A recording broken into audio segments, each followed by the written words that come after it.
एह बाणी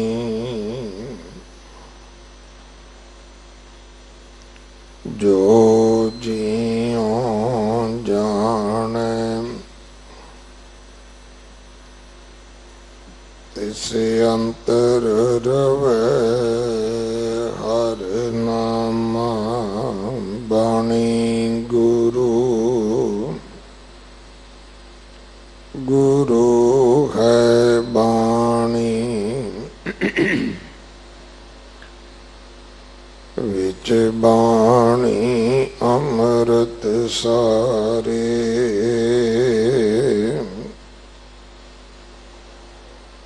गुर बाणी कहे सेवक जन मानै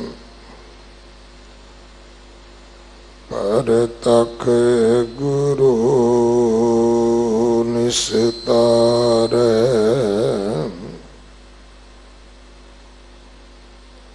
बाणी बिरलो विचारसी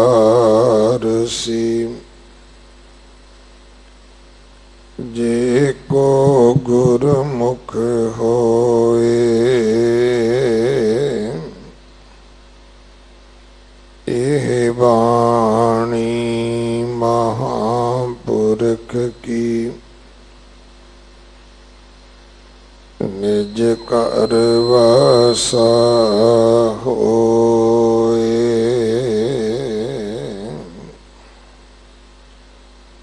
पैरों महल्ला पंजवा नाम लैत किछ बिघ्न न लागे नाम सुनत जम दूरों भागे नाम लैत सब दुख नाश नाम जपत हर चरण निवास निर्विघ्न भगत भज हर हर नाम रसक रसक हर के गुण गाऊं रहाओ हर सिमरत किछ चाख न जो है हर सिमरत दैत देव ना पोहै हर सिमरत मोह मान न बदै हर सिमरत गर्भ जोन न रुदै हर सिमरण की सगली बेला हर सिमरन बहु माहे अकेला जात अजात जप जन कोय जो जापै तिसकी गत होए हर का नाम जपिए साध संग हर के नाम का पूरन रंग नानक को प्रभ कृपा तार सास सास हर देहो चितार नानक को प्रभ कृपा तार सास सास हर देहो चितार।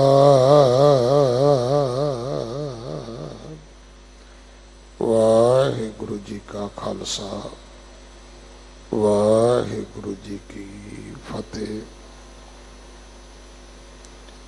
इस पावन शब्दी विचार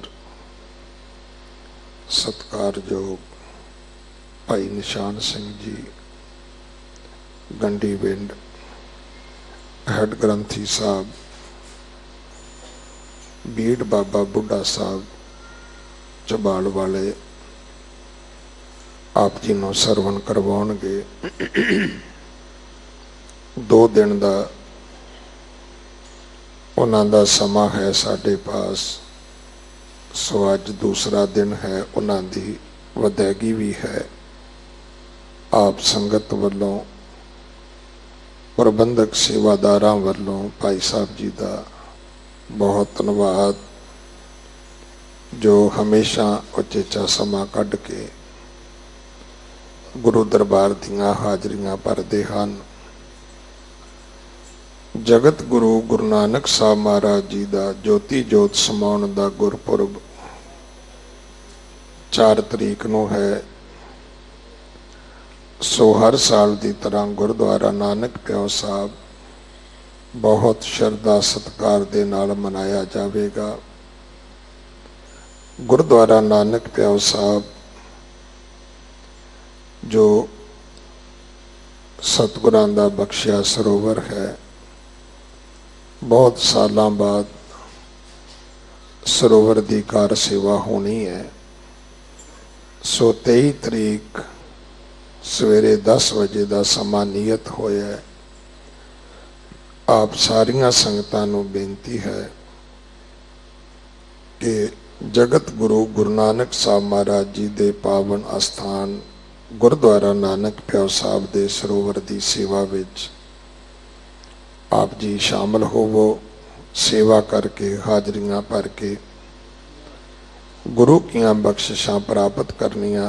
गुरुद्वारा रकाबगंज साहब जो सतगुरां दा पवित्र स्थान है, इस स्थान नूं वड्डा कीता जावेगा। सो इस दी कार सेवा 24 तरीक सोमवार सवेरे 11 बजे आरंभ होनी है। संप्रदाय कार सेवा पूरी वाले बाबा कश्मीर सिंह जी ये सेवा आरंभ करनगे। सो सारियां नूं बेनती है कि आप जी ने 24 तरीक 11 बजे सोमवार गुरुद्वारा रकाबगंज साहब भी हाजरियां भर के सेवा करके गुरु 9वें पातशाह जी के पवित्र अस्थान की जो दरबार की सेवा होनी है, अस्थान कुछ वड्डा किया जाएगा, सुंदर होएगा। सो सेवा करके हाजरियां भर के गुरु की बख्शिशां प्राप्त करनियां जी। वाहिगुरु जी का खालसा वाहिगुरु जी की फतेह। तेरे कवण कवण गुण कह कह गावां, तू साहिब गुणी निधाना। तुमरी महिमा बरन न सको, तू ठाकुर ऊच भगवाना।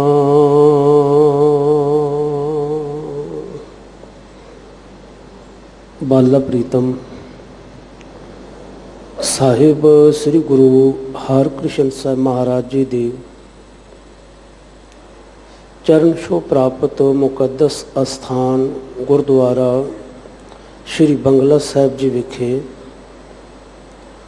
जगत दे करता ਸਾਹਿਬ ਸ੍ਰੀ ਗੁਰੂ ਗ੍ਰੰਥ ਸਾਹਿਬ ਮਹਾਰਾਜ ਜੋ ਸਰਗੁਣ ਸਰੂਪ ਵਾਹਿਗੁਰੂ ਅਕਾਲ ਪੁਰਖ ਜੀ ਦਾ ਹੈ। ਆਪ ਵਡਭਾਗੜੇ ਹੋ ਜਿਨ੍ਹਾਂ ਸਾਰਿਆਂ ਨੂੰ ਮਿਲ ਕੇ ਪਤਿਤ ਪਾਵਨ ਕਿਰਪਾ ਨਿਦਾਨ ਸ਼ਬਦ ਗੁਰੂ ਧੰਨ ਸ੍ਰੀ ਗੁਰੂ ਗ੍ਰੰਥ ਸਾਹਿਬ ਮਹਾਰਾਜ ਜੀ ਦੀ ਹਜ਼ੂਰੀ ਅੰਦਰ ਗੁਰੂ ਪਾਤਸ਼ਾਹ ਜੀ ਦੇ ਅੰਮ੍ਰਿਤ ਬਚਨਾਂ ਦੀ ਵਿਚਾਰ ਸਾਂਝ ਕਰਨ ਦਾ ਸ਼ੁਭ ਅਵਸਰ ਪ੍ਰਾਪਤ ਹੋਇਆ ਹੈ। ਔਰ ਸਤਿਗੁਰੂ ਸੱਚੇ ਪਾਤਸ਼ਾਹ ਜੀ ਕਿਰਪਾ ਕਰਨ, ਕਿਉਂਕਿ ਜਦੋਂ ਅਸੀਂ ਇਤਿਹਾਸ ਨੂੰ ਪੜ੍ਹਦੇ ਹਾਂ ਤੇ ਕਦੇ ਮੇਰੇ ਪਹਿਲੇ ਪਾਤਸ਼ਾਹ ਗੁਰੂ ਨਾਨਕ ਸਾਹਿਬ ਕਿਰਪਾ ਕਰਦੇ ਨੇ ਮਰਦਾਨਾ ਰਬਾਬ ਛੇੜ ਬਾਣੀ ਆਈ ਹੈ। ਗੁਰੂ ਕਲਾ ਵਰਤਾਉਂਦਾ ਹੈ, ਸਿੱਖ ਰਬਾਬ ਦੀ ਤਾਰ ਨੂੰ ਛੇੜਦਾ ਹੈ ਤੇ ਸਤਿਗੁਰੂ ਸੱਚੇ ਪਾਤਸ਼ਾਹ ਜੀ ਸੰਗੀਤ ਦੀ ਸੇਜਾ ਦੇ ਉੱਪਰ ਜਿਨ੍ਹਾਂ ਅੰਮ੍ਰਿਤ ਬਚਨਾਂ ਨੂੰ ਜੋ ਪ੍ਰਕਾਸ਼ ਵਾਹਿਗੁਰੂ ਅਕਾਲ ਪੁਰਖ ਨੇ ਹਿਰਦੇ ਵਿੱਚ ਟਿਕਾਇਆ ਹੈ ਉਸ ਨੂੰ ਸ਼ਬਦੀ ਜਾਮਾ ਪਹਿਨਾ ਕੇ ਗਾਇਨ ਕਰਦੇ ਨੇ ਔਰ ਉਸ ਦੀ ਰਚਨਾ ਕਰਦੇ ਨੇ। ਜਦੋਂ ਕਦੇ ਸੱਤਾ ਬਲਵੰਡ ਕੁਝ ਪੈਸੇ ਦੀ ਲਲਸਾ ਕਾਰਨ ਕਰਕੇ ਗੁਰੂ ਦੇ ਨਾਲ ਨਾਰਾਜ਼ ਹੋ ਕੇ ਚਲੇ ਜਾਂਦੇ ਨੇ, ਬਾਰ-ਬਾਰ ਕਹਿਣ ਤੇ ਵੀ ਕੀਰਤਨ ਦੀ ਹਾਜ਼ਰੀ ਭਰਨ ਵਾਸਤੇ ਨਹੀਂ ਆਉਂਦੇ, ਤੇ ਮੇਰੇ ਪੰਜਵੇਂ ਨਾਨਕ ਸਾਹਿਬ ਸ੍ਰੀ ਗੁਰੂ ਅਰਜੁਨ ਦੇਵ ਮਹਾਰਾਜ ਆਪਣੇ ਹੱਥ ਦੇ ਵਿੱਚ ਸਰੰਦਾ ਲੈ ਕੇ ਔਰ ਗੁਰਸਿੱਖਾਂ ਦੇ ਹੱਥਾਂ ਵਿੱਚ ਸਾਜ ਦੇ ਕੇ ਸਾਰਿਆਂ ਨੂੰ ਗੁਰਬਾਣੀ ਗਾਇਨ ਕਰਨ ਵਾਸਤੇ ਕਹਿੰਦੇ ਨੇ ਔਰ ਇਹੋ ਜਿਹੀ ਕਲਾ ਵਰਤਾ ਦਿੰਦੇ ਨੇ, ਉਹ ਇੱਕ ਉੱਚ ਕੋਟੀ ਦੇ ਕੀਰਤਨੀਏ ਬਣ ਜਾਂਦੇ ਨੇ ਗੁਰੂ ਕੇ ਪਿਆਰੇ ਸਿੱਖ। 8ਵੇਂ ਪਾਤਸ਼ਾਹ ਦੀ ਅਸੀਂ ਵਡਿਆਈ ਸੁਣਦੇ ਹਾਂ ਕਿ ਜਿਸ ਵੇਲੇ ਛੱਜੂ ਝੀਵਰ ਦੇ ਸਿਰ ਦੇ ਉੱਪਰ ਆਪਣੀ ਮਿਹਰ ਭਰੀ ਛੜੀ ਰੱਖ ਦਿੰਦੇ ਨੇ ਤੇ ਉਹੀ ਜੋ ਬੋਲ ਨਹੀਂ ਸਕਦਾ, ਜੋ ਸੱਚ ਕਹਿਣ ਤੋਂ ਅਸਮਰੱਥ ਹੈ, ਸਾਹਿਬ ਸ੍ਰੀ ਗੁਰੂ ਹਰਿਕ੍ਰਿਸ਼ਨ ਸਾਹਿਬ ਮਹਾਰਾਜ ਜੀ ਦੀ ਬਖਸ਼ਿਸ਼ ਦੇ ਸਦਕਾ ਤਿਨਾਂ ਦੀ ਛਤਰ ਛਾਇਆ ਦੇ ਹੇਠ ਔਰ ਉਹ ਸੰਸਕ੍ਰਿਤ ਭਾਸ਼ਾ ਦੇ ਵਿੱਚ ਉਚਾਰਨ ਕੀਤੀ ਗਈ ਲਿਖੀ ਗਈ ਗੀਤਾ ਦੇ ਅਰਥ ਕਰ ਦਿੰਦਾ ਹੈ। ਸੋ ਮੇਰੇ ਕਹਿਣ ਦਾ ਭਾਵ, ਜੇ 8ਵੇਂ ਪਾਤਸ਼ਾਹ ਤੁਹਾਡੇ ਤੇ ਮੇਰੇ ਸਿਰ ਦੇ ਉੱਪਰ ਮਿਹਰ ਭਰਿਆ ਹੱਥ ਰੱਖ ਦੇਣ, ਮੇਰਾ ਗੁਰੂ ਕਿਰਪਾ ਕਰ ਦੇਵੇ, ਤਾਂ ਅਸੀਂ ਉਹਨਾਂ ਦੇ ਅੰਮ੍ਰਿਤ ਬਚਨਾਂ ਦੀ ਵਿਚਾਰ ਸਾਂਝ ਕਰ ਸਕਦੇ ਹਾਂ। ਇਸ ਵਾਸਤੇ ਆਓ ਸਾਰੇ ਜਣੇ ਆਪਾਂ ਗੁਰੂ ਦੀ ਓਟ ਆਸਰਾ ਤੇ ਅਸੀਸ ਪ੍ਰਾਪਤ ਕਰਦਿਆਂ ਹੋਇਆਂ ਬੜੇ ਪਿਆਰ ਅਦਬ ਸਤਿਕਾਰ ਦੇ ਸਹਿਤ ਉਚਾਰਨ ਕਰੀਏ ਜੀ। ਸਤਨਾਮ ਵਾਹਿਗੁਰੂ ਸਾਹਿਬ ਜੀ। ਆਪ ਜੀ ਨੇ ਜਿਸ ਗੁਰਫਰਮਾਨ ਦੇ ਮੂਲ ਪਾਠ ਸਿੰਘ ਸਾਹਿਬ ਗਿਆਨੀ ਰਣਜੀਤ ਸਿੰਘ ਜੀ ਗੁਰਦੁਆਰਾ ਸ਼੍ਰੀ ਬੰਗਲਾ ਸਾਹਿਬ ਜੀ ਦੇ ਮੁੱਖ ਗ੍ਰੰਥੀ ਉਹਨਾਂ ਦੀ ਰਸਨਾ ਤੋਂ ਸਰਵਣ ਕੀਤਾ ਹੈ, ਉਹ ਗੁਰ ਉਪਦੇਸ਼ ਭੈਰੋ ਰਾਗ ਦੇ ਅੰਦਰ ਸ਼ਹੀਦਾਂ ਦੇ ਸਿਰਤਾਜ ਬਾਣੀ ਕੇ ਬੋਹਿਤ ਸ਼ਾਂਤੀ ਦੇ ਪੁੰਜ ਪੰਜਵੇਂ ਪਾਤਸ਼ਾਹ ਸਾਹਿਬ ਸ੍ਰੀ ਗੁਰੂ ਅਰਜੁਨ ਦੇਵ ਮਹਾਰਾਜ ਜੀ ਦੀ ਪਾਵਨ ਰਸਨਾ ਤੋਂ ਉਚਾਰਨ ਕੀਤਾ ਹੋਇਆ ਉਹ 49ਵਾਂ ਸ਼ਬਦ ਹੈ, ਜੋ ਧੰਨ ਸ੍ਰੀ ਗੁਰੂ ਗ੍ਰੰਥ ਸਾਹਿਬ ਮਹਾਰਾਜ ਜੀ ਦੇ ਮੁਕੱਦਸ ਸੰਗ 1149 ਦੇ ਉੱਪਰ ਸ਼ੋਭਨੀਕ ਹੈ। ਅੱਜ ਦੇ ਅੰਮ੍ਰਿਤ ਰਸ ਭਰਪੂਰ ਬਚਨਾਂ ਦੇ ਰਾਹੀਂ ਸਮੁੱਚੀ ਮਾਨਵਤਾ ਦੇ ਉੱਪਰ ਕਿਰਪਾ ਕਰਦਿਆਂ ਹੋਇਆਂ ਸਰਬ ਸਾਂਝਾ ਉਪਦੇਸ਼ ਦਿੰਦਿਆਂ ਹੋਇਆਂ ਸਤਿਗੁਰਾਂ ਨੇ ਅਸਾਂ ਜੀਵਾਂ ਨੂੰ ਪ੍ਰਭੂ ਪਿਆਰੇ ਦੀ ਭਜਨ ਬੰਦਗੀ ਕਰਨ ਵਾਸਤੇ ਔਰ ਤਿਸ ਦੇ ਨਾਮ ਨੂੰ ਬੜੇ ਰਸ ਦੇ ਨਾਲ ਗਾਇਨ ਕਰਨ ਵਾਸਤੇ ਬੜੇ ਸਰਲ ਔਰ ਬੜੇ ਸੁਖੈਣ ਸ਼ਬਦਾਂ ਦੇ ਰਾਹੀਂ ਪ੍ਰੇਰਨਾ ਦੇ ਕੇ ਸਾਡੇ ਸਾਰਿਆਂ ਦੇ ਉੱਪਰ ਉਪਕਾਰ ਕੀਤਾ ਹੈ। ਜਿਵੇਂ ਕਿ ਸ਼ਬਦ ਦੀਆਂ ਰਹਾਉ ਵਾਲੀਆਂ ਪਾਵਨ ਪੰਕਤੀਆਂ जो सारे शब्द का मजबून होया करदियां ने, भाव केंद्री भाव हुंदियां ने, ते जिन्हां नूं असीं संगीत की दुनिया अंदर सथाई वाली पंक्ति कहते हाँ। इस दे राहीं किरपा कीती है कि निर्विघन भगत भज हर हर नाओ, रसक रसक हर के गुण गाओ रहाओ। जो प्रभु प्यारे की भगती है, ਜਾਂ ਅਸੀਂ ਉਸ ਦਾ जो नाम जपते, कल भी ਆਪਾਂ विचार कर रहे सी कि ਪਹਿਲਾਂ ਅਸੀਂ ਕਿਸੇ ਹੋਂਦ ਨੂੰ ਦੇਖਦੇ ਹਾਂ ਔਰ ਜੋ ਹੋਂਦ ਸਿਖਾਈ ਸਾਨੂੰ ਪ੍ਰਤੀਤ ਦਿੰਦੀ ਹੈ ਜਾਂ ਜੋ ਸਾਨੂੰ ਬਖਸ਼ਿਸ਼ਾਂ ਉਹਦੇ ਵਿੱਚੋਂ ਸਾਨੂੰ ਦਿਸਦੀਆਂ ਨੇ ਜਾਂ ਸਾਨੂੰ ਲੱਗਦਾ ਹੈ ਕਿ ਇਹ ਕਿਹੜੀ ਵਸਤੂ ਜਾਂ ਕੌਣ ਹੈ ਜੋ ਸਾਡੇ ਕਿਸੇ ਕਾਰਜ ਆ ਸਕਦਾ ਹੈ, ਉਹਦਾ ਸੁਭਾਅ ਕਿਸ ਤਰ੍ਹਾਂ ਦਾ ਹੈ, ਅਸੀਂ ਉਸ ਦੇ ਮੁਤਾਬਕ ਤੇ ਇਸ ਦਾ ਨਾਮ ਰੱਖ ਦਿੰਦੇ ਹਾਂ। ਔਰ ਜਿਹੜੇ ਜੀਵਾਂ ਨੂੰ ਇਹ ਸਮਝ ਪਈ, ਜਿਵੇਂ ਅਸੀਂ ਗੱਲ ਕਰ ਲਈਏ ਗੁਰੂ ਨਾਨਕ ਸਾਹਿਬ ਜੀ ਨੇ ਤਰਸ ਕੀਤਾ ਹੈ ਜਪਜੀ ਸਾਹਿਬ ਜੀ ਦੀ ਬਾਣੀ ਦੇ ਆਰੰਭ ਦੇ ਵਿੱਚ, ਜਿਸ ਨੂੰ ਗੁਰੂ ਕਾ ਸਿੱਖ ਜਿਹੜਾ ਹੈ ਉਹ ਮੂਲ ਮੰਤਰ ਕਹਿ ਕੇ ਸਤਿਕਾਰਦਾ ਹੈ, ਇੱਕ ਓੰਕਾਰ ਤੋਂ ਲੈ ਕੇ ਗੁਰ ਪ੍ਰਸਾਦ ਤੱਕ, ਜਿਸ ਦੇ ਅੰਦਰ ਜੋ ਸੁਪਰੀਮ ਪਾਵਰ ਵਾਹਿਗੁਰੂ ਅਕਾਲ ਪੁਰਖ ਹੈ ਤਿਸ ਦੇ ਸ਼ੁਭ ਗੁਣਾਂ ਨੂੰ ਬਿਆਨ ਕੀਤਾ ਹੋਇਆ। ਔਰ ਉਸ ਸਰਬ ਵਿਆਪਕ ਇੱਕ ਓੰਕਾਰ ਦੀ ਪ੍ਰਾਪਤੀ ਜਿਹੜੀ ਹੈ ਉਹ ਕਿਹੜੇ ਢੰਗ ਨਾਲ ਪ੍ਰਾਪਤ ਹੋਵੇ ਉਸ ਦੇ ਬਾਰੇ ਵਿੱਚ ਸਮਝਾਇਆ ਹੈ। ਜਿਵੇਂ ਜਿਵੇਂ ਅਸੀਂ ਉਸ ਇੱਕ ਓੰਕਾਰ ਵਾਹਿਗੁਰੂ ਅਕਾਲ ਪੁਰਖ ਜੀ ਦੇ ਸ਼ੁਭ ਗੁਣਾਂ ਨੂੰ ਜਾਣਦੇ ਹਾਂ, ਸਮਝਣ ਦਾ ਯਤਨ ਕਰਦੇ ਹਾਂ, ਤਿਵੇਂ ਤਿਵੇਂ ਸਾਡਾ ਧਿਆਨ ਜਿਹੜਾ ਹੈ ਉਸ ਪਾਸੇ ਨੂੰ ਜੁੜਦਾ ਹੈ। ਜਿਵੇਂ ਆਪਾਂ ਕੋਈ ਚੀਜ਼ ਸੋਚਣੀ ਹੋਵੇ ਤੇ ਤੁਰੰਤ ਸਾਡਾ ਖਿਆਲ ਜਿਹੜਾ ਹੈ ਜੋ ਸਾਡੀਆਂ ਅੱਖਾਂ ਦੇ ਉੱਪਰ ਮੱਥੇ ਦੇ ਵਿੱਚ ਟਿਕ ਜਾਂਦਾ ਹੈ, ਜਾਂ ਅਸੀਂ ਮੱਥੇ ਦੇ ਉੱਪਰ ਉਂਗਲ ਰੱਖ ਕੇ ਸੋਚਦੇ ਹਾਂ, ਅਨੁਭਵ ਕਰਦੇ ਹਾਂ। ਅਸੀਂ ਉਹਦੀਆਂ ਜੋ ਬਖਸ਼ਿਸ਼ਾਂ ਉਹ ਕਿਸ ਤਰ੍ਹਾਂ ਦਾ ਹੋਵੇਗਾ ਜੋ ਇੰਨੀਆਂ ਬਖਸ਼ਿਸ਼ਾਂ ਕਰਨ ਵਾਲਾ ਹੈ, ਜਿਹਦੇ ਬਾਰੇ ਦੇ ਵਿੱਚ ਇਹ ਗਾਇਆ ਜਾ ਰਿਹਾ ਹੈ ਕਿ ਸੋ ਦਰ ਤੇਰਾ ਕਿਹਾ ਸੋ ਕਰ ਕਿਹਾ ਜਿਤ ਬਹਿ ਸਰਬ ਸੰਭਾਲੇ। ਵਾਹ, ਉਹ ਤੇਰਾ ਘਰ ਕਿਹੋ ਜਿਹਾ ਹੋਵੇਗਾ। ਜਿਵੇਂ ਜਿਵੇਂ ਅਸੀਂ ਉਸ ਵਾਹਿਗੁਰੂ ਅਕਾਲ ਪੁਰਖ ਜੀ ਦੇ ਨਾਲ ਆਪਣੇ ਧਿਆਨ ਨੂੰ ਜੋੜਦੇ ਹਾਂ, ਕਿਉਂਕਿ ਸਭ ਤੋਂ ਪਹਿਲਾਂ ਜ਼ਰੂਰੀ ਹੈ ਅਸੀਂ ਜਿਸ ਨੂੰ ਜਪ ਰਹੇ ਹਾਂ, ਜਿਸ ਦੀ ਵਡਿਆਈ ਗਾਇਨ ਕਰਨ ਲੱਗੇ ਹਾਂ, ਉਸ ਦਾ ਧਿਆਨ ਧਰਨਾ ਜ਼ਰੂਰੀ ਹੈ। ਤੇ ਧਿਆਨ ਅਸੀਂ ਉਹਦੀਆਂ ਬਖਸ਼ਿਸ਼ਾਂ ਉਹਦੀਆਂ ਦਾਤਾਂ ਦੇ ਵਿੱਚੋਂ ਕਰਕੇ ਦਾਤੇ ਨੂੰ ਦੇਖ ਸਕਦੇ, ਪਰੰਤੂ ਹੋਇਆ ਕਿ ਅਸੀਂ ਦਾਤੇ ਦੇ ਨਾਲੋਂ ਵੱਧ ਦਾਤਾਂ ਨਾਲ ਜੁੜ ਗਏ, ਦਾਤੇ ਨੂੰ ਇਗਨੋਰ ਕਰ ਦਿੱਤਾ। ਜਿਸ ਵੇਲੇ ਅਸੀਂ ਧਿਆਨ ਲਾ ਕੇ ਸਿਮਰਨ ਕਰਦੇ ਹਾਂ, ਕਿਉਂਕਿ ਪਹਿਲਾਂ ਹੈ ਧਿਆਨ, ਧਿਆਨ ਤੋਂ ਬਾਅਦ ਹੈ ਸਿਮਰਨ, ਫਿਰ ਅਸੀਂ ਉਹਦੇ ਕੀਤੇ ਹੋਏ ਉਪਕਾਰਾਂ ਨੂੰ ਯਾਦ ਕਰਦੇ ਹਾਂ। ਔਰ ਜਿੱਥੇ ਅਸੀਂ ਉਹਦੇ ਉਪਕਾਰਾਂ ਨੂੰ ਯਾਦ ਕਰਦੇ ਹਾਂ ਉੱਥੇ ਨਾਲ ਦੀ ਨਾਲ ਅਸੀਂ ਉਹਦਾ ਧੰਨਵਾਦ ਕਰਦੇ ਹਾਂ, ਉਸ ਦੀ ਵਡਿਆਈ ਕਰਦੇ ਹਾਂ। ਤੇ ਜਿਵੇਂ ਜਿਵੇਂ ਅਸੀਂ ਉਸ ਦੀ ਵਡਿਆਈ ਨੂੰ ਕਰਦੇ ਜਾਂਦੇ ਹਾਂ, ਸਾਡੀ ਸੁਰਤ ਸ਼ਬਦ ਦੇ ਨਾਲ ਇੱਕ ਹੋ ਜਾਂਦੀ ਹੈ, ਤਦੋਂ ਜੁੜ ਜਾਂਦੀ ਹੈ ਲਿਵ। ਔਰ ਸੱਚੀ ਲਿਵੈ ਬਿਨ ਦੇਹ ਨਿਮਾਣੀ ਲਿਵੇ ਬਾਝੋਂ ਕਿਆ ਕਰੇ ਵਿਚਾਰੀਆ। ਕਿ ਸਾਡੀ ਲਿਵ ਜੁੜ ਜਾਵੇ, ਸਾਨੂੰ ਸ਼ਬਦ ਦਾ ਸਵਾਦ ਆ ਜਾਵੇ। ਇਹ ਸਾਨੂੰ ਕੋਈ ਬਾਹਰੋਂ ਹਸਤੀ ਨਹੀਂ ਹੈ ਜੋ ਸਾਨੂੰ ਇਹ ਆਨੰਦ ਦੇ ਸਕੇ। ਇਹ ਕੇਵਲ ਤੇ ਕੇਵਲ ਇੱਕ ਗੁਰੂ ਦਾ ਸ਼ਬਦ ਹੈ, ਜਿਨ੍ਹਾਂ ਨੇ ਆਤਮਿਕ ਆਨੰਦ ਨੂੰ ਮਾਣਿਆ ਹੈ।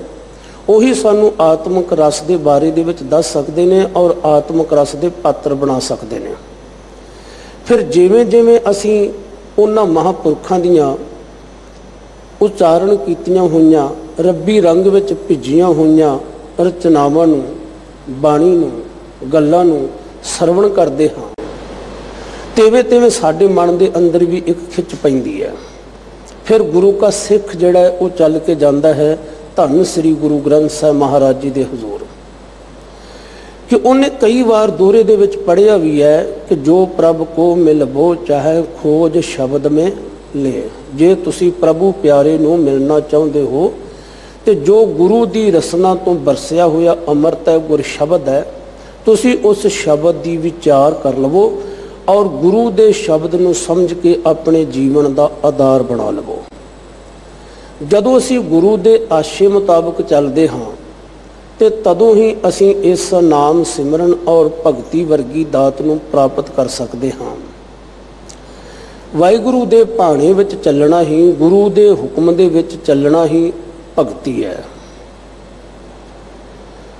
ਪਰੰਤੂ ਬਹੁਤ ਸਾਰੇ ਲੋਕ ਅਜਿਹੇ ਸਨ ਜਿਨ੍ਹਾਂ ਨੇ ਸਮਝ ਲਿਆ ਕਿ ਸ਼ਾਇਦ ਪਹਾੜਾਂ ਦੀਆਂ ਗੁਫਾਵਾਂ ਵਿੱਚ ਬੈਠਣ ਨਾਲ, ਮੱਠਾਂ ਵਿੱਚ ਬੈਠਣ ਨਾਲ, ਭੋਰਿਆਂ ਵਿੱਚ ਬੈਠਣ ਨਾਲ, ਤੀਰਥਾਂ ਦੇ ਕੰਢਿਆਂ ਤੇ ਬੈਠਣ ਦੇ ਨਾਲ, ਜੰਗਲਾਂ ਵਿੱਚ ਜਾਣ ਦੇ ਨਾਲ ਅਸੀਂ ਭਗਤੀ ਕਰ ਸਕਦੇ ਹਾਂ। ਔਰ ਗੁਰੂ ਨਾਨਕ ਸਾਹਿਬ ਮਹਾਰਾਜ ਜੀ ਨੇ ਸਾਡੇ ਸਾਰਿਆਂ ਦੇ ਉੱਪਰ ਤਰਸ ਕੀਤਾ। ਜਾਂ ਜੋ ਭਗਤੀ ਲਹਿਰ ਉੱਠੀ, ਭਗਤ ਕਬੀਰ ਸਾਹਿਬ ਜੀ ਆਦਿ ਜਿਹੜੇ ਮਹਾਂਪੁਰਖਾਂ ਦੀ ਬਾਣੀ ਧੰਨ ਗੁਰੂ ਗ੍ਰੰਥ ਸਾਹਿਬ ਮਹਾਰਾਜ ਜੀ ਦੇ ਅੰਦਰ ਦਰਜ ਹੈ, ਉਹਨਾਂ ਸਾਰਿਆਂ ਨੇ ਸਾਨੂੰ ਪ੍ਰੇਰਨਾ ਦਿੱਤੀ ਕਿ ਨਹੀਂ, ਤੁਸੀਂ ਕਿਰਤ ਵਿਰਤ ਕਰਦਿਆਂ ਹੋਇਆਂ ਵੀ ਪਰਮੇਸ਼ਰ ਦੇ ਨਾਮ ਨੂੰ ਜਪ ਸਕਦੇ ਹੋ। ਹੁਣ ਇਹ ਜਿਹੜੀ ਭਗਤੀ ਸੀ, ਇਸ ਨੂੰ ਪ੍ਰਾਪਤ ਕਰਨ ਵਾਸਤੇ ਹਰ ਇੱਕ ਅਵੇਸਲਾ ਸੀ। ਅਸੀਂ ਆਨੰਦ ਸਾਹਿਬ ਜੀ ਦੀ ਬਾਣੀ ਪੜ੍ਹਦੇ ਹਾਂ ਤੇ ਮੇਰੇ ਤੀਸਰੇ ਪਾਤਸ਼ਾਹ ਕਿਰਪਾ ਕਰਦੇ ਨੇ, ਸੁਰ ਨਰ ਮੁਨ ਜਨ ਲੋਚਦੇ ਸੋ ਅੰਮ੍ਰਿਤ ਗੁਰ ਤੇ ਪਾਇਆ। ਇਹ ਆਤਮਿਕ ਜੀਵਨ ਦੇਣ ਵਾਲਾ ਪ੍ਰਭੂ ਪਿਆਰੇ ਦਾ ਨਾਮ ਰੂਪੀ ਜਲ ਬਖਸ਼ਿਸ਼, ਇਸ ਨੂੰ ਸਾਰੇ ਲੱਭ ਰਹੇ ਨੇ, ਪਰੰਤੂ ਇਹ ਪ੍ਰਾਪਤ ਕਿੱਥੋਂ ਹੁੰਦੀ ਹੈ? ਗੁਰੂ ਦੇ ਕੋਲੋਂ। ਤੇ ਜਿਵੇਂ ਉਹ ਅੰਮ੍ਰਿਤ ਦੀ ਤਲਾਸ਼ ਦੇ ਵਿੱਚ ਨੇ, ਇਸੇ ਤਰ੍ਹਾਂ ਮੇਰੇ ਸਤਿਗੁਰੂ ਕਿਰਪਾ ਕਰਦੇ ਨੇ, ਇਸ ਭਗਤੀ ਨੂੰ ਸੁਰ ਨਰ ਮੁਨ ਜਨ ਲੋਚਦੇ। ਜਿਹੜੇ ਰਿਸ਼ੀ ਮੁਨੀ ਲੋਕ ਨੇ ਉਹ ਵੀ ਇਸ ਭਗਤੀ ਨੂੰ ਚਾਹੁੰਦੇ ਨੇ ਜਿਵੇਂ ਉਹ ਅੰਮ੍ਰਿਤ ਨੂੰ ਚਾਹੁੰਦੇ ਨੇ। ਬਿਨ ਗੁਰ ਪਾਈ ਨਾ ਜਾਈ, ਪਰੰਤੂ ਗੁਰੂ ਤੋਂ ਬਿਨਾਂ ਇਹ ਭਗਤੀ ਪ੍ਰਾਪਤ ਨਹੀਂ ਹੋ ਸਕਦੀ। ਔਰ ਇਹੀ ਇੱਕ ਭਗਤੀ ਹੈ ਜਿਹੜੀ ਸਾਡੇ ਸਾਰੇ ਵਿਘਨਾਂ ਨੂੰ ਦੂਰ ਕਰ ਸਕਦੀ ਹੈ, ਰੁਕਾਵਟਾਂ ਨੂੰ ਦੂਰ ਕਰ ਸਕਦੀ ਹੈ। ਭਾਵੇਂ ਕਿ ਕੁਝ ਦਾਨਸ਼ਮੰਦਾਂ ਨੇ 9 ਪ੍ਰਕਾਰ ਦੀ ਭਗਤੀ ਕਹੀ ਹੈ, ਪਰੰਤੂ ਸਭ ਤੋਂ ਸ੍ਰੇਸ਼ਟ ਜਿਹੜੀ ਹੈ ਉਹ ਪ੍ਰੇਮਾ ਭਗਤੀ ਹੈ। ਜਿਵੇਂ ਜਿਵੇਂ ਅਸੀਂ ਗੁਰੂ ਦੀ ਬਾਣੀ ਦਾ ਸਹਿਜ ਪਾਠ ਕਰੀਏ, ਸਮਝ ਪੈਂਦੀ ਹੈ।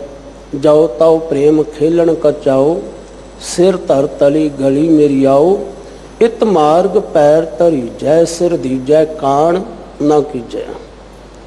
ਜੇ ਪ੍ਰੇਮ ਦੀ ਖੇਡ ਖੇਡਣੀ ਹੈ ਤੇ ਪਹਿਲਾ ਮਰਨ ਕਬੂਲ ਜੀਵਨ ਕੀ ਛੱਡ ਆਸ। ਤੈਨੂੰ ਆਪਣੀ ਹਉਮੈ ਛੱਡਣੀ ਪਵੇਗੀ, ਹੰਗਤਾ ਛੱਡਣੀ ਪਵੇਗੀ, ਤੈਨੂੰ ਆਪਣੇ ਆਪ ਨੂੰ 0 ਪੁਆਇੰਟ ਤੇ ਲਿਆਉਣਾ ਪਵੇਗਾ। ਇਹ ਦਤਾਰ ਮੈਂ ਕੁਛ ਵੀ ਨਹੀਂ ਹੈ, ਕੁਛ ਵੀ ਨਹੀਂ ਹਾਂ। ਅਸੀਂ ਕਲਗੀਧਰ ਪਾਤਸ਼ਾਹ ਗੁਰੂ ਗੋਬਿੰਦ ਸਿੰਘ ਮਹਾਰਾਜ ਜੀ ਦੇ ਉਚਾਰਨ ਕੀਤੇ ਅੰਮ੍ਰਿਤ ਬਚਨ ਨਿਤਨੇਮ ਦੀਆਂ ਬਾਣੀਆਂ ਵਿੱਚ ਪੜ੍ਹਦੇ ਹਾਂ ਕਿ ਸਾਚ ਕਹੂੰ ਸੁਣ ਲੇਹੋ ਸਭੈ, ਜਿਨ ਪ੍ਰੇਮ ਕੀਓ ਤਿਨ ਹੀ ਪ੍ਰਭ ਪਾਇਓ। ਔਰ ਕੁਝ ਇਹੋ ਜਿਹੇ ਲੋਕ ਸਨ ਜਿਨ੍ਹਾਂ ਨੇ ਸਮਝ ਲਿਆ ਸ਼ਾਇਦ ਧਾਰਮਿਕ ਗ੍ਰੰਥ ਪੋਥੀਆਂ ਨੂੰ ਪੜ੍ਹਨਾ ਹੀ ਭਗਤੀ ਹੈ। ਮੁਬਾਰਕ ਹੈ, ਧਾਰਮਿਕ ਗ੍ਰੰਥ ਪੋਥੀਆਂ ਨੂੰ ਪੜ੍ਹਨਾ ਕੋਈ ਗੁਨਾਹ ਨਹੀਂ, ਸਾਨੂੰ ਪੜ੍ਹਨਾ ਚਾਹੀਦਾ ਹੈ। ਸਾਨੂੰ ਉੱਥੋਂ ਆਪਣੇ ਪੁਰਖਿਆਂ ਦੇ ਪਾਸੋਂ ਕੋਈ ਸੇਧ ਮਿਲਦੀ ਹੈ। ਪਰ ਜੇ ਇੱਕ ਵਿਅਕਤੀ ਕੇਵਲ ਪੜ੍ਹਨ ਦੇ ਵਿੱਚ ਹੀ ਲੱਗਾ ਰਹੇ ਪਰ ਉਸ ਨੂੰ ਸਮਝੇ ਨਾ ਕਿ ਇਹਨਾਂ ਸ਼ਬਦਾਂ ਦਾ ਭਾਵ ਕੀ ਹੈ, ਸਾਨੂੰ ਸਾਡੇ ਪੁਰਖਿਆਂ ਨੇ ਸਮਝਾਇਆ ਕੀ ਹੈ, ਅਸੀਂ ਕਰਨਾ ਕੀ ਹੈ, ਤੇ ਮੇਰੇ ਸਤਿਗੁਰੂ ਕਹਿੰਦੇ ਨੇ ਪੜ੍ਹਿਆ ਮੁਕਤ ਨਾ ਹੋਵਈ, ਪੁੱਛੋ ਗਿਆਨੀਆਂ ਜਾਏ। ਤੁਸੀਂ ਜਿਹੜੇ ਆਪਣੇ ਆਪ ਨੂੰ ਗਿਆਨਵਾਨ ਸਦਾਉਂਦੇ ਨੇ ਉਹਨਾਂ ਨੂੰ ਪੁੱਛ ਲਓ। ਗੱਲ ਕੱਲੀ ਪੜ੍ਹਿਆ ਨਹੀਂ ਮਿਲੇਗੀ, ਕਿਉਂਕਿ ਪੜ੍ਹਿਆ ਬੁੱਝੈ ਸੋ ਪ੍ਰਵਾਨ। ਜੋ ਤੂੰ ਪੜ੍ਹਿਆ ਉਹਨੂੰ ਸਮਝ ਵੀ, ਉਹਦੇ ਮੁਤਾਬਕ ਜੀਵਨ ਨੂੰ ਬਸਰ ਵੀ ਕਰ।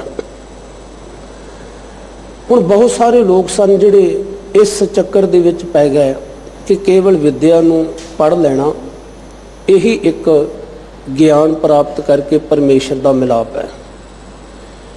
ਇੱਕ ਵਾਰ ਭਾਈ ਜੈਤਾ ਸੇਠ ਜੀ ਮੀਰੀ ਪੀਰੀ ਦੇ ਮਾਲਕ ਗੁਰੂ ਹਰਗੋਬਿੰਦ ਸਾਹਿਬ ਮਹਾਰਾਜ ਜੀ ਦੇ ਹਜ਼ੂਰ ਅਰਜ਼ ਕਰਦਾ ਹੈ, ਐ ਸਤਿਗੁਰੂ ਸੱਚੇ ਪਾਤਸ਼ਾਹ ਜੀ, ਕੁਝ ਕੁ ਰੱਬ ਦੇ ਪਿਆਰੇ, ਕਿਉਂਕਿ ਸਿੱਖਾਂ ਦੀ ਵਰਡਿੰਗ ਹੈ ਪਿਆਰ ਵਾਲੀ, ਉਹ ਨਫ਼ਰਤ ਨਹੀਂ ਕਰਦੇ ਕਿਸੇ ਨਾਲ। ਕਹਿੰਦੇ ਨੇ ਉਹ ਕਹਿ ਦਿੰਦੇ ਨੇ ਕਿ ਜੇ ਬੰਦੇ ਕੋਲ ਗਿਆਨ ਹੋਵੇ ਤੇ ਉਹਨੂੰ ਕੋਈ ਭਗਤੀ ਕਰਨ ਦੀ ਲੋੜ ਨਹੀਂ ਹੈ, ਉਹਦੇ ਕੋਲ ਗਿਆਨ ਹੋਣਾ ਚਾਹੀਦਾ ਹੈ। ਜਿਵੇਂ ਅੱਜ ਵੀ ਸਾਡੇ ਕੁਝ ਆਪੇ ਬੜੇ ਗਿਆਨੀ ਇਹ ਗੱਲ ਕਹਿ ਦਿੰਦੇ ਨੇ ਕਿ ਸਾਡੇ ਕੋਲ ਗਿਆਨ ਹੋਣਾ ਚਾਹੀਦਾ ਹੈ, ਨਿਤਨੇਮ ਕਰਨ ਦੀ ਕੀ ਲੋੜ ਹੈ। ਵਾਹਿਗੁਰੂ ਜੀ ਦਾ ਸਿਮਰਨ ਕਰਨ ਦੀ ਕੀ ਲੋੜ ਹੈ। ਕਹਿੰਦੇ ਨੇ ਕਿ ਕੁਝ ਲੋਕ ਕਹਿ ਦਿੰਦੇ ਨੇ ਕਿ ਜੇ ਤੁਹਾਡੇ ਕੋਲ ਗਿਆਨ ਹੈ ਤੇ ਫਿਰ ਭਗਤੀ ਕਰਨ ਦੀ ਕੀ ਲੋੜ ਹੈ। ਮੇਰੇ ਪਾਤਸ਼ਾਹ ਨੇ ਬੜੇ ਪਿਆਰ ਦੇ ਨਾਲ ਸਮਝਾਇਆ ਸੀ, ਭਾਈ ਜੱਤਾ ਜੀ ਅਸਲ ਗੱਲ ਇਹ ਹੈ ਕਿ ਜਿਵੇਂ ਅਸੀਂ ਘਿਓ ਨੂੰ ਵੇਖਦੇ ਹਾਂ ਤੇ ਘਿਓ ਭਾਵੇਂ ਕੋਈ ਛਕੇ ਤੇ ਭਾਵੇਂ ਅਸੀਂ ਕਿਸੇ ਬਰਤਨ ਦੇ ਵਿੱਚ ਪਾਈਏ ਉਹਦੀ ਥੰਧਿਆਈ ਰਹਿ ਜਾਂਦੀ ਹੈ। ਔਰ ਜਦੋਂ ਅਸੀਂ ਘਿਓ ਨੂੰ ਖਾਂਦੇ ਹਾਂ ਤੇ ਇੱਕ ਉਹਦਾ ਸਵਾਦ ਫਿੱਕਾ ਲੱਗਦਾ ਹੈ, ਪੇਟ ਵਿੱਚ ਪੇਤੀ ਹੋ ਜਾਂਦੀ ਹੈ, ਜਲਾਬ ਵੀ ਲੱਗ ਜਾਂਦੇ ਨੇ ਜਿਹਨੂੰ ਅਸੀਂ ਦਸਤ ਕਹਿ ਦਈਏ। ਔਰ ਜੇ ਥੋੜੀ ਬਹੁਤੀ ਕਫ ਹੋਵੇ ਤੇ ਉਹਦੇ ਨਾਲ ਉਹਨੂੰ ਖਾਂਸੀ ਆਉਣੀ ਵੀ ਸ਼ੁਰੂ ਹੋ ਜਾਂਦੀ ਹੈ। ਪਰ ਜੇ ਉਸੇ ਹੀ ਦੇਸੀ ਘਿਓ ਦੇ ਵਿੱਚ ਮਿਸ਼ਰੀ ਮਿਲਾ ਕੇ ਖਾਧੀ ਜਾਵੇ ਤੇ ਸਵਾਦ ਜਿਹੜਾ ਹੈ ਉਹ ਵੀ ਮਿੱਠਾ ਲੱਗਦਾ ਹੈ, ਥੰਧਿਆਈ ਤਾਂ ਹੋਵੇਗੀ।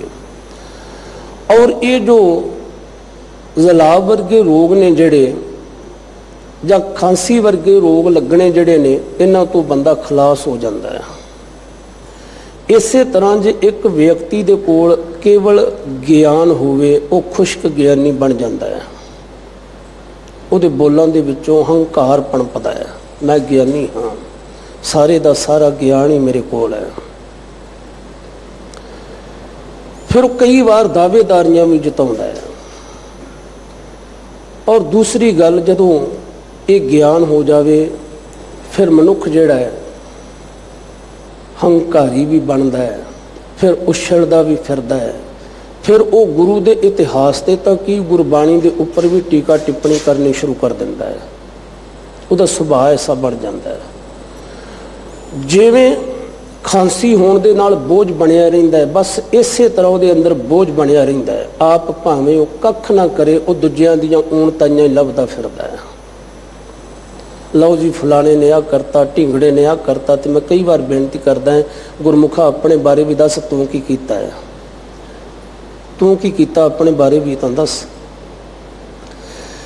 ਜਦੋਂ ਅਸੀਂ ਭਗਤੀ ਦੇ ਨਾਲ ਨਾਲ ਗਿਆਨ ਦੇ ਨਾਲ ਨਾਲ ਭਗਤੀ ਕਰਦੇ ਹਾਂ, ਸਿਮਰਨ ਕਰਦੇ ਹਾਂ ਔਰ ਗੁਰੂ ਦੇ ਬਚਨਾਂ ਨੂੰ ਜੀਵਨ ਵਿੱਚ ਕਮਾਉਂਦੇ ਹਾਂ, ਕਿਉਂਕਿ ਗਿਆਨ ਤੇ ਸ਼ਰਧਾ ਦੋਵਾਂ ਦਾ ਹੋਣਾ ਜ਼ਰੂਰੀ ਹੈ।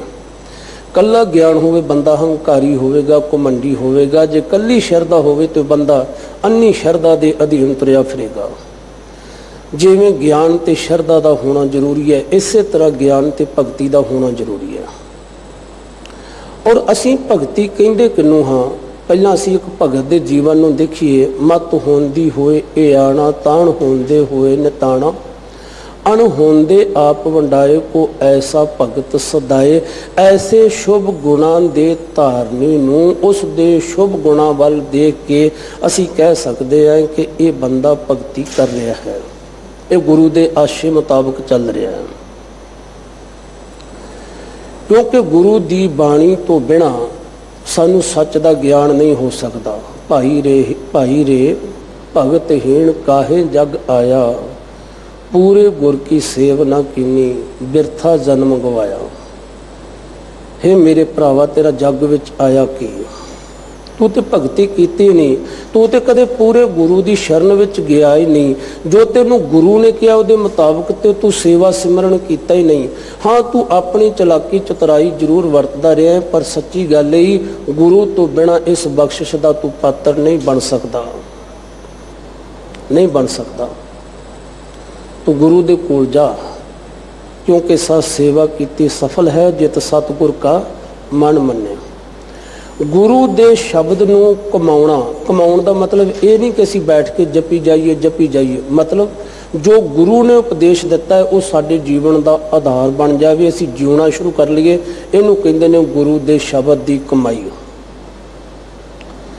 ਔਰ ਸਤਿਗੁਰਾਂ ਨੇ ਕਿਰਪਾ ਕੀਤੀ ਹੈ ਕਿ ਨਿਰਵਿਘਨ ਭਗਤ, ਜੋ ਪ੍ਰਭੂ ਪਿਆਰੇ ਦੀ ਪ੍ਰੇਮਾ ਭਗਤੀ ਹੈ, ਉਹ ਸਾਡੇ ਸਾਰੇ ਦੇ ਸਾਰੇ ਵਿਘਨਾਂ ਨੂੰ ਦੂਰ ਕਰਨ ਵਾਲੀ ਹੈ।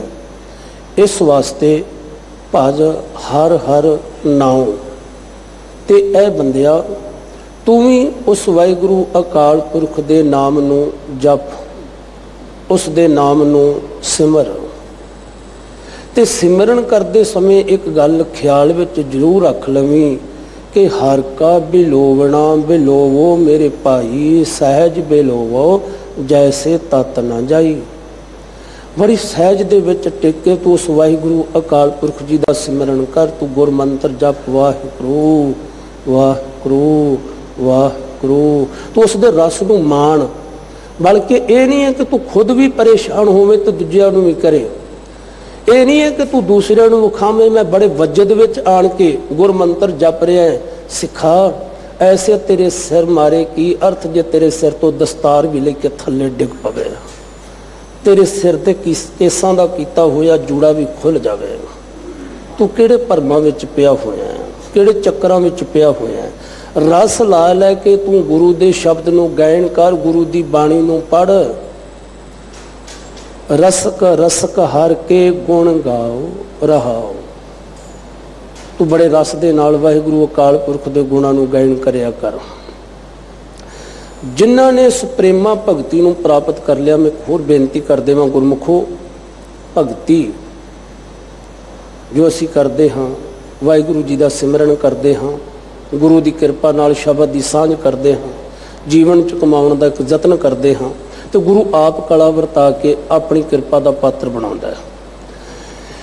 ਇਸੇ ਤਰ੍ਹਾਂ ਹਰ ਇੱਕ ਬੰਦਾ ਗਿਆਨੀ ਹੈ। ਕੌਣ ਕਹਿੰਦਾ ਕਿ ਮੈਂ ਗਿਆਨੀ ਨਹੀਂ?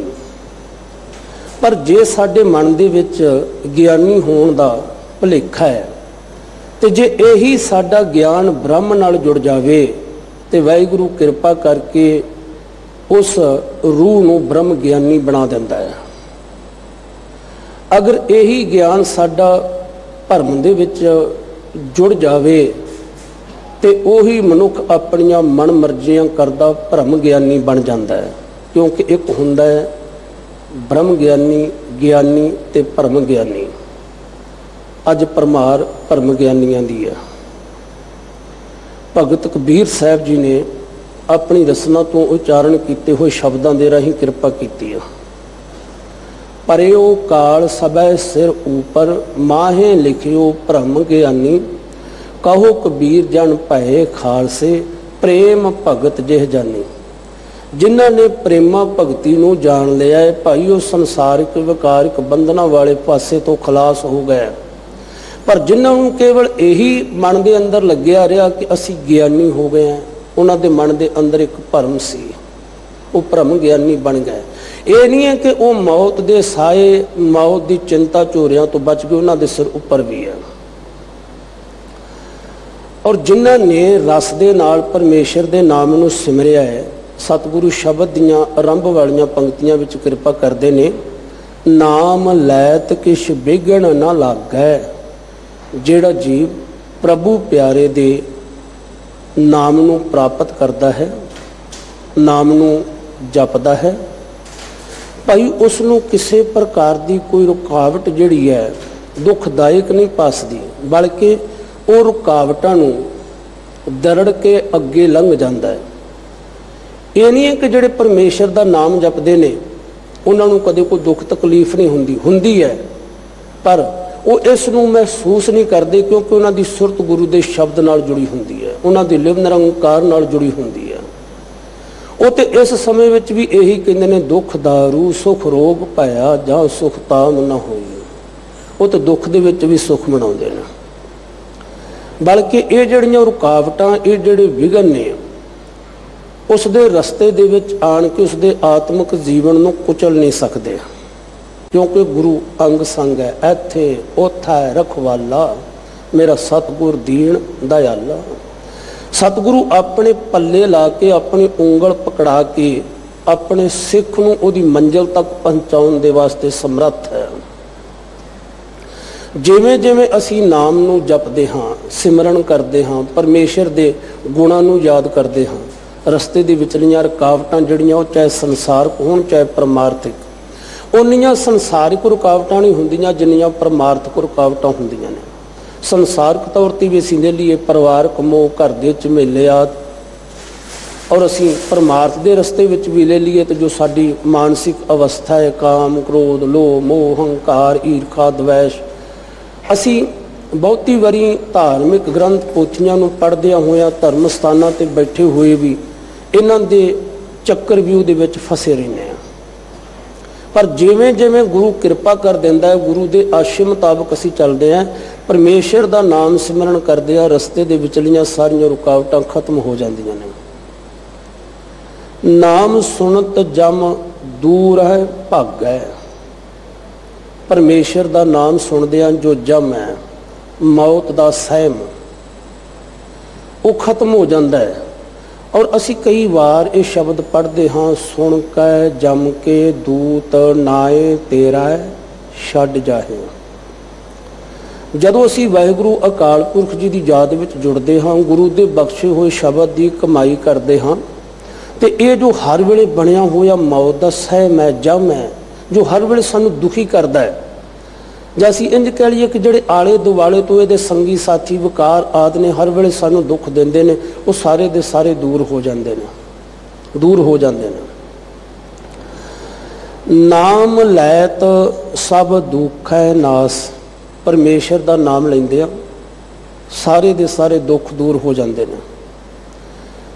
ਕਿਵੇਂ ਦੁੱਖ ਦੂਰ ਹੁੰਦੇ ਨੇ? ਜੇ ਅਸੀਂ ਗੁਰੂ ਦੇ ਆਸ਼ੇ ਮੁਤਾਬਕ ਚੱਲਦੇ ਹਾਂ, ਗੁਰੂ ਦੇ ਅਨੁਸਾਰੀ ਅਸੀਂ ਚੰਗੀ ਪੁਸ਼ਾਕ, ਚੰਗੀ ਖੁਰਾਕ, ਜੋ ਸਾਡੇ ਤਨ ਤੇ ਮਨ ਦੀ ਲਾਹੇਵੰਦ ਹੈ, ਉਸ ਦੀ ਵਰਤੋਂ ਕਰਦੇ ਹਾਂ, ਤੇ ਸਾਡਾ ਸਰੀਰ ਜਿਹੜਾ ਉਹ ਰੋਗਾਂ ਦਾ ਪੀੜਤ ਨਹੀਂ ਹੋ ਸਕਦਾ, ਨਹੀਂ ਹੋ ਸਕਦਾ।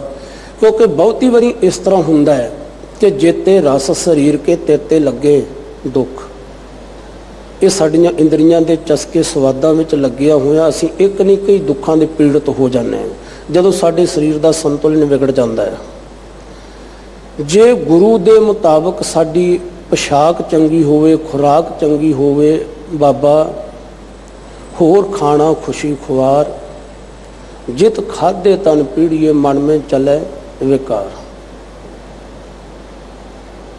ਜਦੋਂ ਅਸੀਂ ਗੁਰੂ ਦੀ ਇਸ ਗੱਲ ਨੂੰ ਸਮਝ ਲੈਂਦੇ ਹਾਂ ਕਿ ਮੈਨੂੰ ਕਿਸ ਤਰ੍ਹਾਂ ਦਾ ਖਾਣਾ ਚਾਹੀਦਾ, ਮੇਰੇ ਸਰੀਰ ਵਾਸਤੇ ਕਿਸ ਤਰ੍ਹਾਂ ਦਾ ਜਿਹੜਾ ਉਹ ਪਦਾਰਥ ਸਹੀ ਹੈ, ਜਾਂ ਅਸੀਂ ਤਣ ਦੇ ਉੱਪਰ ਬਸਤਰ ਪਹਿਨਦੇ ਹਾਂ, ਕਿਉਂਕਿ ਅੱਜ ਕੱਲ੍ਹ ਅਸੀਂ ਜਦੋਂ ਬਸਤਰ ਵੀ ਪਹਿਨਦੇ ਹਾਂ ਨਾ, ਤੇ ਅਸੀਂ ਜ਼ਿਆਦਾਤਰ, ਮਾਫ਼ ਕਰਨਾ ਮੈਨੂੰ ਕਹਿ ਲੈਣ ਦੇਣਾ, ਅਸੀਂ ਅੰਗ ਪ੍ਰਦਰਸ਼ਨ ਹੀ ਕਰਦੇ ਹਾਂ।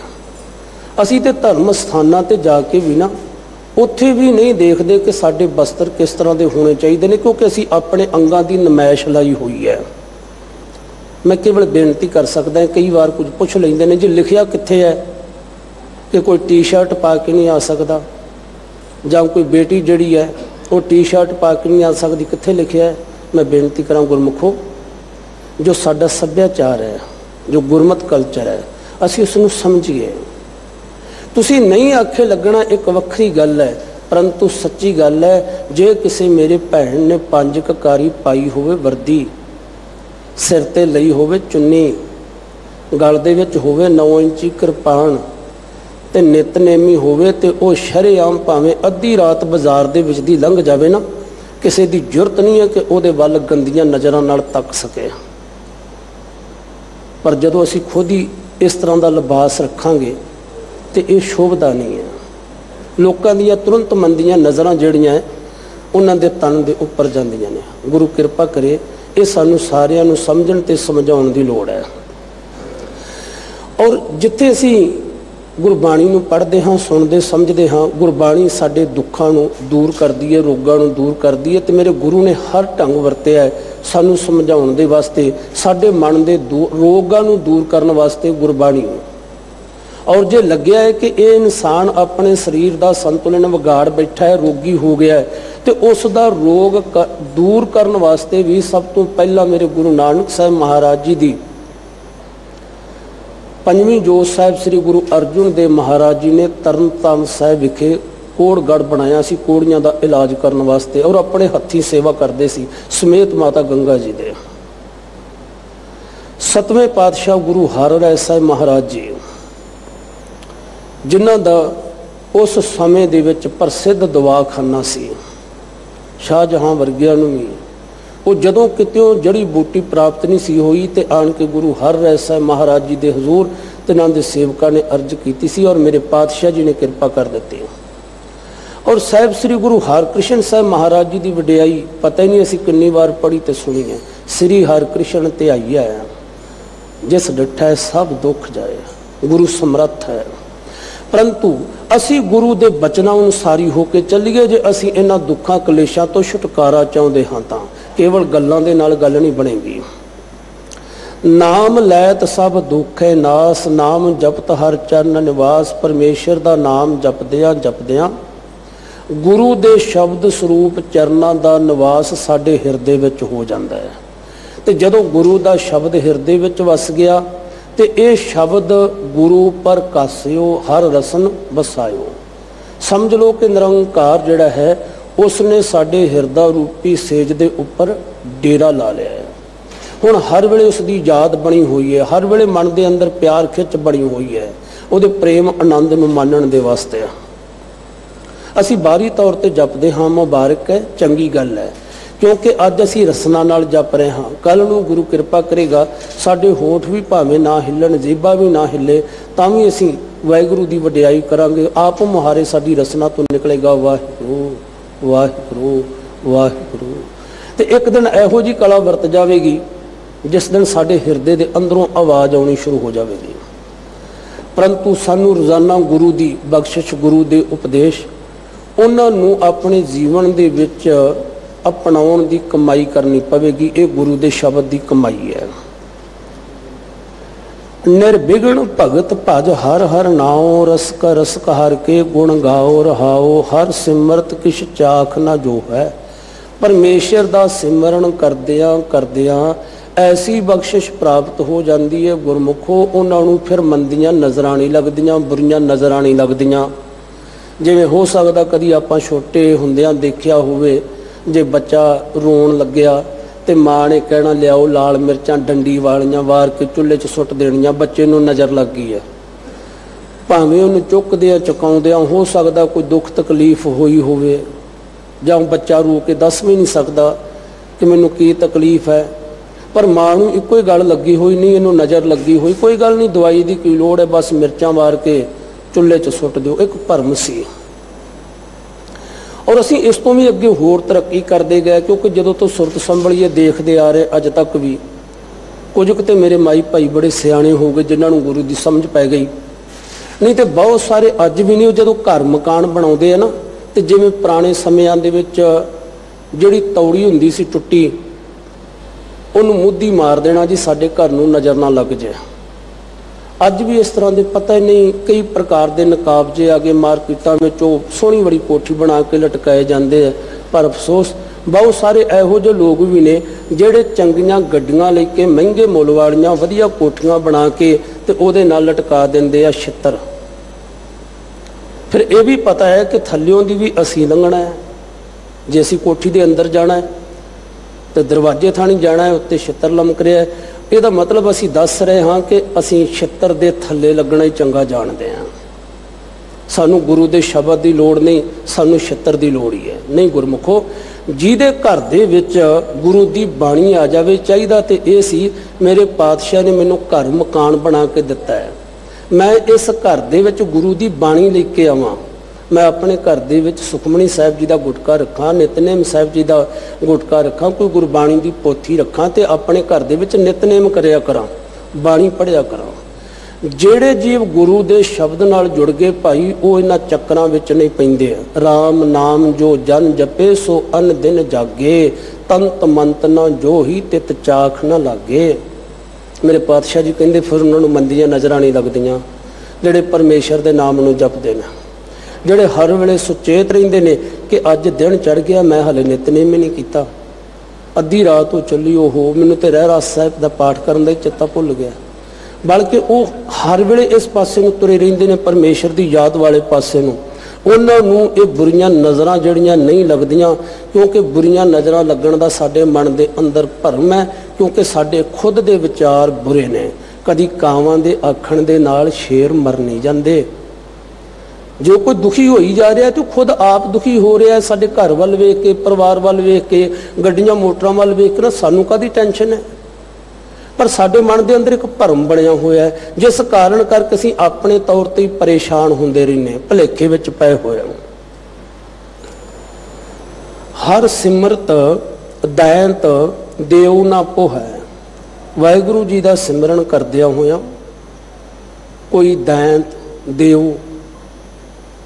ये देखदा भी नहीं है, मंदी नज़र दे नाल नेड़े ढुकदा भी नहीं है। हुण इत्थे भी एक भुलेखा सी, लो जी फलाने पिंड दे विच दैंत पैंदा सी, फलानी हवेली विच दैंत पैंदा सी। ये बड़े चिरंकाल तो गल चलदी आ रही है तो बहुत सारे साडे कवि जनां ने इन्हां नूं बड़ी अहमियत भी दित्ती हुई है। असल विच ये दैंत इस तरह नहीं सी जिस तरह के अज सानूं काल्पनिक टीवी चैनलों के उपर दिखाए जाते हैं कि दंद बाहर नूं विखा दिओ जी, उन्होंने वड्डा सारा विखा दिओ जी, ये दैंत है जी, ये देवता है जी। इस तरह नहीं गुरमुखो, जदों कुछ शैतानी दिमागां ने मानवता की वर्ण वंड की ना, ऐसे लोगों ने ही कुछ जिहड़े आर्थिक पक्षों गरीब लोग सन, मेहनत मशक्कत करके खाण वाले लोग, उन्हां दे परथाए इहो जिहे घटिया शब्द वरते सी। ये देव ने, ये दैंत ने, और असी लोग जिहड़े हैं देवते हैं। परंतु एक भ्रम उदों का बनया होया अज भी चल रहा है। अज भी साडे टीवी चैनलों के उपर अंध विश्वासता की भरमार है। सतगुरु कृपा करते हैं, गुरु के सिखा जे तू परमेश्वर के सिमरन में लग जाए, तेनों इन्हां दैंतां देवां का डर नहीं रहेगा, तेनों मंदियां नज़रां लगण का डर नहीं रहेगा। हर सिमरत मोह मान ना बधा है। वाहिगुरु जी का सिमरन करदिआं तेरे मन दे विच मोह नहीं वधेगा, और तेरे मन के अंदर मान जिहड़ा है तेनों विन नहीं सकेगा। इत्थे बधे का अर्थ है वध करना, मारना, विन देना। ये तेरा नुकसान नहीं कर पाउणगे। तू संसार विच रहेगा, परिवार विच रहेगा, पर जे तू गुरु के शब्दों के अनुसार ही चलदा है तो संसार परिवार दे विच रहिंदिआं होइआं भी तू निरंकार नाल जुड़िया रहेगा। ये तेरे उपर बहुता असर नहीं पा सकणगे, ये तेरे आत्मिक जीवन को विनाश नहीं कर सकणगे। हर सिमरत गर्भ जोन ना रुद्धा है। वाहिगुरु जी का सिमरन करने वाला जीव आवागौन के चक्कर विच, जन्म मरण के चक्कर विच नहीं पैंदा, वो जूना दे विच नहीं रुझिया रहिंदा। ठीक है, जिन्नी क मालक ने किसी को बुद्धि दिती, ज्ञान दिता, उन्हें कहण का यतन किया और लिखण का यतन भी किया, और इत्थों तक भी कह दिता है कि जेड़े पंज प्यारे साहिबान सानू किहड़े देवतियां दा अवतार सी। गुरमुखो, मैं एक बेनती करा, जिन्हां ने जीवन नूं कमाया होवे वो जन्म मरण दे गेड़ विच नहीं पैंदे, वो जन्म मरण दे गेड़ विच नहीं पैंदे। परंतु अन्नी शरदा दे वस असीं कई बार कह दिंने हैं। तरन तारण साहब दे विच एक अखौती बाबा हुंदा सी, अज तो 5-7 साल पहला। उन्हें एडा लोगों को भरम फैलाया हुआ सी कि मेरे उपर गुरु अर्जुन देव जी का पैरा आउण लग पिया। बाद विच गुरु के खालसे ने उन्होंने सो दिता सी। अंधविश्वासी लोग इहो जिहा कूड़ प्रचार भी कर देंगे ने, हाँ जी हाँ, वो तो फलाने गुरु का अवतार है जी, वो तो भगत का अवतार है जी, वो तो रब ही है जी। बस एक दो ने कहता, दूजिया ने सुन लिया, बस प्रचार शुरू हो गया। रब की बंदगी करने वाले जूना दे विच नहीं आउंदे, वो प्रभु प्यारे दे नाल अभेद हो जाते हैं। पढ़ो भगत कबीर साहब जी का वचन, अब तो जाए चढ़े सिंघासन मिल है सारंग पानी, राम कबीरा एक पै है कोई ना सकै पछानी। वो एक हो जाते हैं, वो जूना दे विच नहीं रुझदे, वो जूना विच नहीं भटकदे। हर सिमरन की सगली बेला, इत्थे बेला का अर्थ है वेला, समा। हर समा ही है वाहिगुरु जी के सिमरन करने वास्ते, बाणी पढ़ने वास्ते। पर असी कई बार इस तरह की गल भी कर देने हैं, लो जी अमृत वेले उठण की की लोड़ है, हाँ जदों जाग आई उदों तुसी बाणी पढ़दे हो।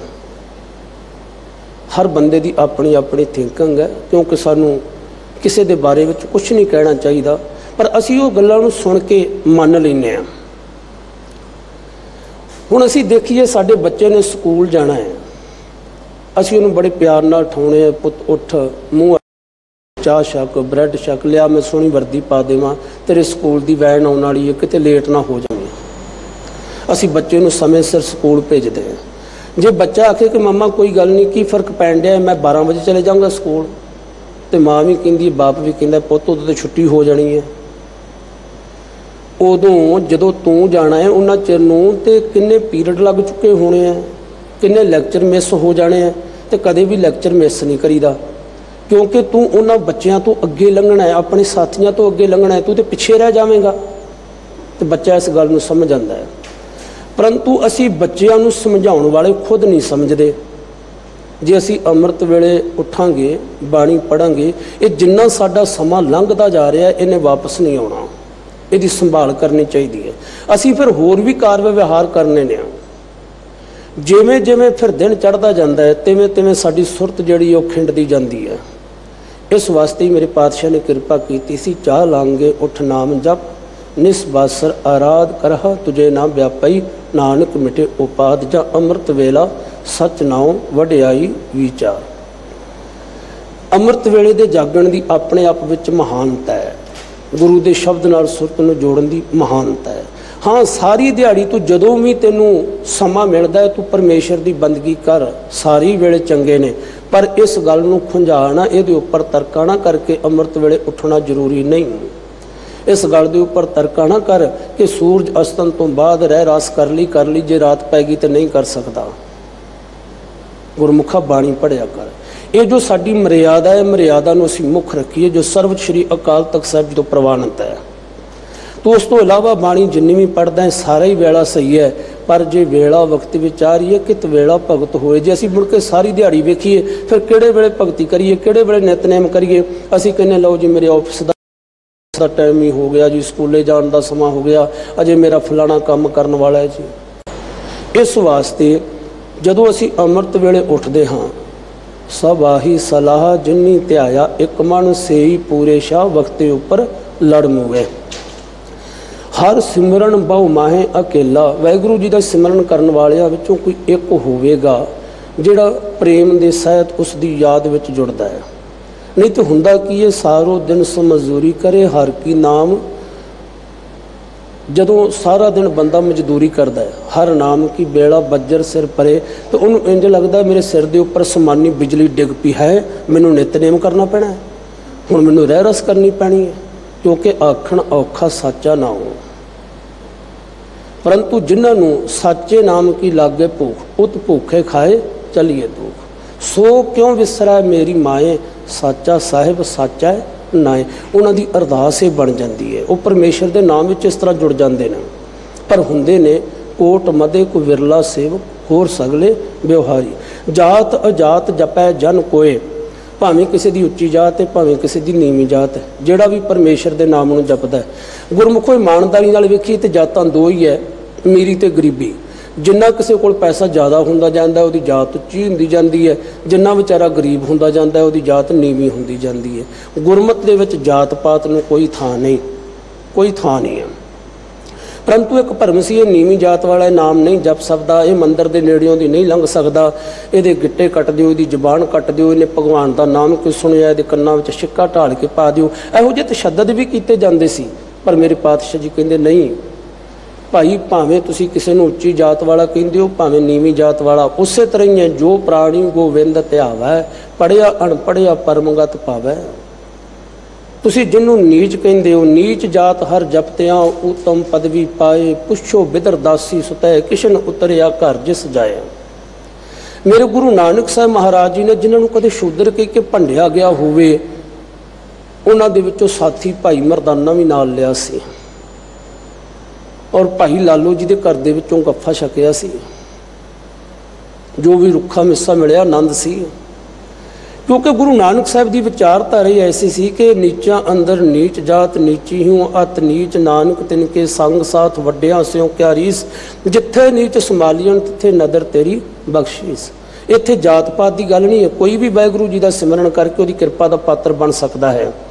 जो जापे तिसकी गत होए, जो उस मालक वाहिगुरू के नाम नूं जपदा उसकी आत्मक अवस्था उच्ची बन जाती है।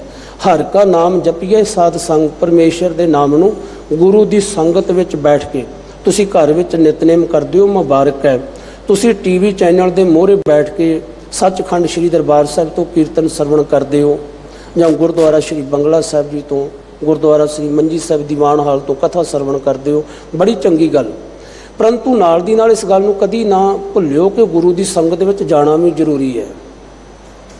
क्योंकि गुरु के दीदार करने जरूरी ने, गुरु की संगत में जाना जरूरी है। मेरे माधव जी, सत संगत मिले सो तरिया, गुर प्रसाद परम पद पाया, सूके कास्ट हरिया। सानू गुरु की संगत करनी भी जरूरी है।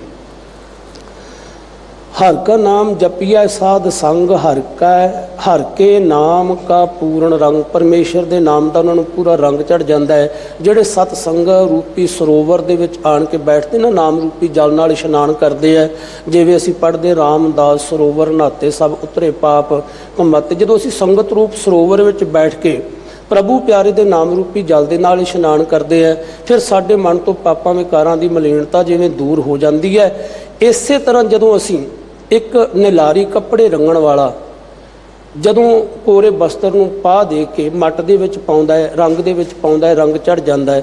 इसे तरह असीं जदों गुरु की संगत विच आउणे आ ना, ते संगत विच बैठ के गुरमुखां दे जीवन नूं देखदे हां, गुरु दे शब्द नूं पढ़दे सुणदे विचारदे हैं, फिर रंग लागत है। एक दिन इन्ना रंगिया जाता है जिन्हों लोग कहिंदे साने दाड़ी केस नहीं रख सकता, अमृत नहीं छक सकता, वो सगों दूजियां दे वास्ते एक चानण मनारा बन जाता है। गुरु की बख्शिश का पात्र बन के हैरान रह जाते हैं, है ये साबत सूरत हो गया, इन्हें अमृत छक लिया, ये बाणी पढ़न लग पिया।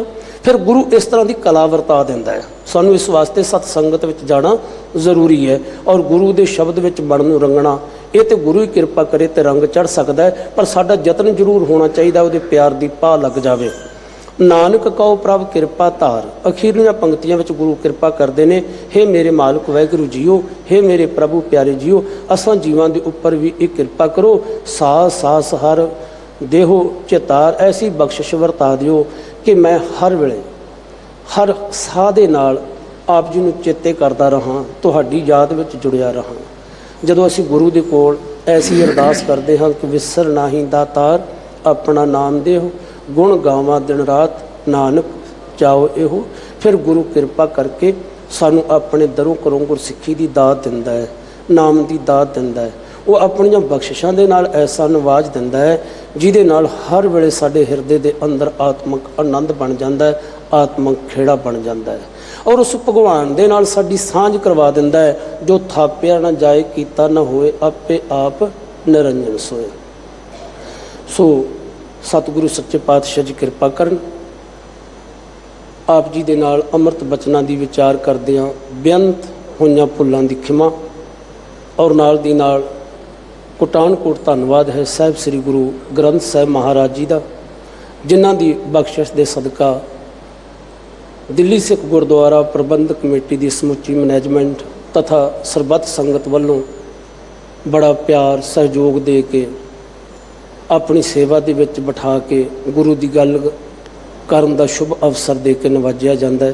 गुरमुखो अरदास करियो मेरे वास्ते भी, गुरु कृपा करे ਜਿਹੜੇ ਅਸੀਂ अमृत बचनां की साझ करते हाँ, वो अमृत बचन तुहाडे और मेरे जीवन का आधार बन जाण।